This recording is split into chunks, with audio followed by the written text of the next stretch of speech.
Hi guys, it's Anne and welcome to my channel. It is Sunday, the weather is fantastic, and as if my weekend could not be great enough, I have a new Moth Box to you guys. I have not opened this yet, so I thought I'll do a bit of an unboxing and I'll show you the two books I have received. This is the first box where instead of having a novel, the focus is going to be on the short stories.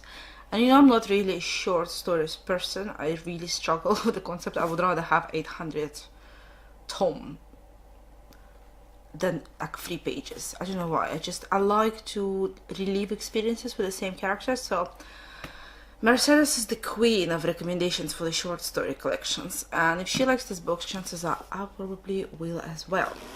So without further ado, this is how it looks like. The typical way of packaging. So you have a little note which I have not read, and it says here that this is April 2017 short story collection, and on the back it says this month's box is the first to include 2 short story collections. At first glance they have nothing in common. One is realist, the other is surrealist. Yet both those books leave you realizing you've experienced something so unflinchingly raw and honest as to make you feel laid bare by it. Sounds good so far. Whilst reading this month's selection, we hope you will take great pleasure in the beauty of the short story. Right, now I'm even more curious. Let's see, what do we have after I get through the paper ribbons? So that's book number 1, surrounded by the typical thing, and it comes with a tiny bookmark. I like those bookmarks. And it says the seeds of the octopus were very slowly saturated into the wooden mermaid. I have a feeling this probably is the surrealist out of the two. It comes from the Doll's Alphabet by Camille Grudeva. Right, let's untie that, shall we, and have a look. I don't know, I'm currently reading Little Nothing from the March book club, and I have to say I really do like it, but I had to take a minute yesterday because the book went in the direction I did not expect. So, if this is a surrealist selection by Mercedes, it's probably going to be even more bizarre. So that's the tissue paper, which is gorgeous. I love the blue, the icy blue, so I probably will save it. And this is how the book looks like. It's really beautiful. It's published by Fitzcarraldo Editions. It's a thick paperbound book with a French flap. All blue. I really love the minimalist look. Really nice. If I do like this book, I will investigate the publisher. So it's called The Doll's Alphabet, surreal, ambitious, and exquisitely conceived. The Doll's Alphabet is a collection of stories in the tradition of Angela Carter and Margaret Atwood. Well, you cannot go wrong there for me. Dolls, sewing machines, tinned foods, mirrors, malfunctioning bodies, many images, recurrent stories that are in turn childlike and naive, grotesque and very dark. In Unstitching, a feminist revolution takes place. In Voxy, a factory worker fights to keep hold of her man in society, where it is frowned upon to be manless. Well, still the same. Particularly in Russia, very frowned upon.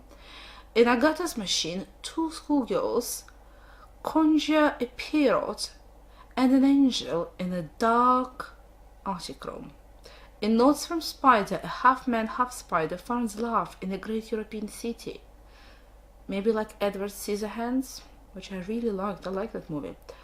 By constantly reinventing ways to encourage with her obsessions and motives, Camilla Grudeva has come up with a method for storytelling that is highly imaginative, incredibly original, and absolutely discomforting. Interesting. What do we know about the author? Camilla Grudeva lives in Toronto. She holds a degree in art history and German from McGill University, Montreal. Her fiction has appeared in a wide review of Granta. I do read Granta occasionally, but I have not come across her work. And this particular book has been endorsed by Nicola Barker, Sheila Harty, Helen Oyemini, and Deborah Levy. Deborah Levy is the author of The Hot Milk, which I do fancy reading soon. And it has 1, 2, 3, 4, 5, 6, 7, 8, 9, 10, 11, 12, 13. Very interesting. 13 short stories. The publishing is gorgeous. The quality of the paper, the actual bounding is really, really nice. And after an acknowledgement, you get current and forthcoming books by the publisher. And a lot of them are, by the look of it, translations. So they publish essays, fiction, in equal measures. By the look of it, seems to be an equal measure, which is excellent. I do quite like it. So thank you, Mercedes. Something which will probably be outside my comfort zone, but I'm very eager to explore. And then ta-da! And the bottom, oh, that's a mess, guys. My floor is covered with those little ribbons. Get a larger size book, so just to show you, if I overlay them, slightly larger. I think it's paper bound as well, and it comes with this beautiful bookmark. One night, it was almost morning. I could almost see her. Every sentence, a necklace she was pulling out of her mouth, tangled in smoke.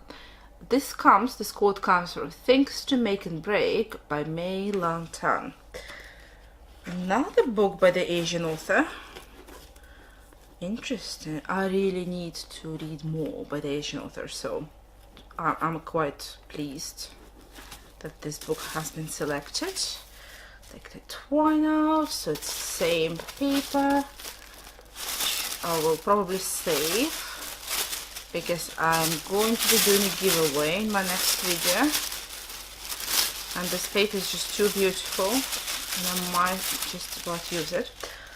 So here's the book. It is published by CB Editions. I have never heard about this publisher. They have like a little symbol. And it says shortlisted for the Guardian First Book Award in 2014.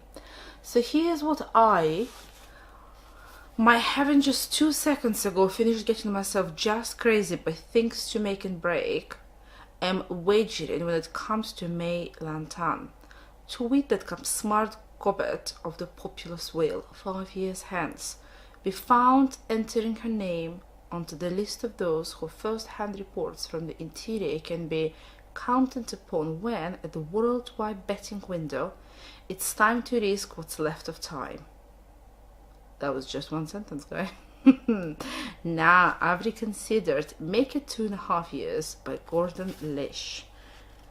Very deliberately prolonged sentence, I would say. May Lan Tan grew up in Hong Kong, where her family had migrated from Indonesia.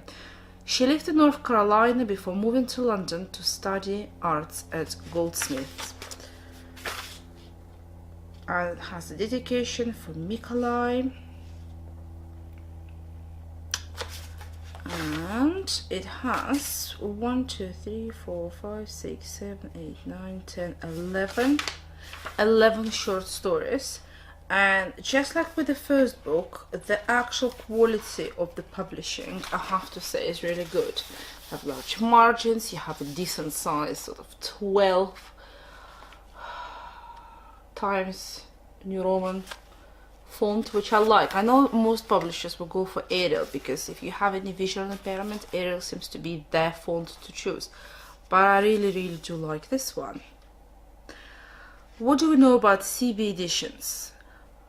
They probably have something to do with Cambridge, I don't know. Founded in 2007, CB Editions published chiefly short fiction, including work by Will Eves, Di Vaughan, and Diane Williams, and poetry including Andrew Elliott, Beverly by Bragg, Nancy Garfield, J. O. Morgan, D. Norsk, Dan O'Brien.